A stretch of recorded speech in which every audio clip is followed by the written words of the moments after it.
The reversal of the Texas DREAM Act, leaving many undocumented university students, frankly, in limbo at the beginning of this new school semester for so many of them. Now, they must pay out-of-state tuition regardless of how long they've lived right here in the state of Texas. Lacey Beasley this morning showing it's double the cost for many students and for some of them to withdraw.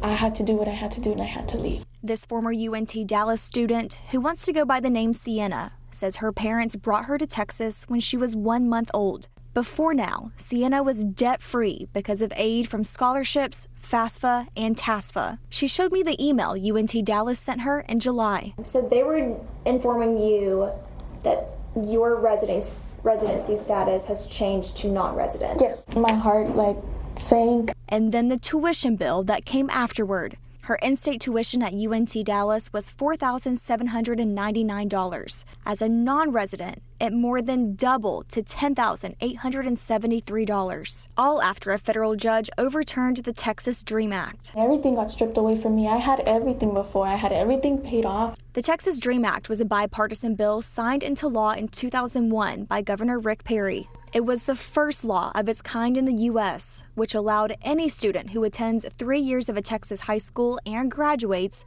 to receive in-state tuition at public colleges and universities. That included undocumented students. 24 years later, that program is now over. And Texas Attorney General Ken Paxton says the state will not challenge the ruling. One of the big objections we have to it is that it effectively conscripts or obligates every system of higher education in the state to become immigration agents. About 3 weeks after the order, David Donati with the American Civil Liberties Union and others moved to intervene in the hopes of bringing the Texas DREAM Act back.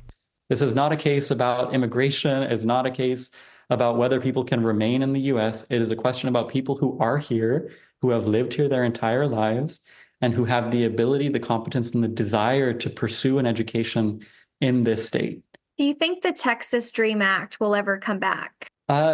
Doing this work, hope springs eternal. You have to be an optimist.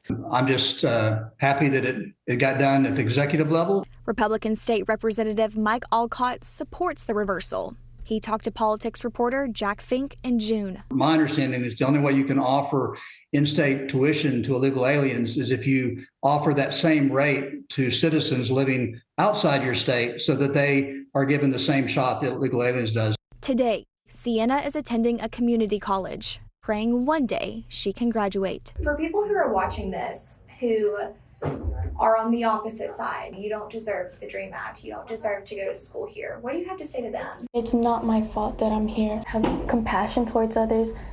Not everybody has the same opportunity as you. Reporting in Dallas, Lacey Beasley, CBS News, Texas.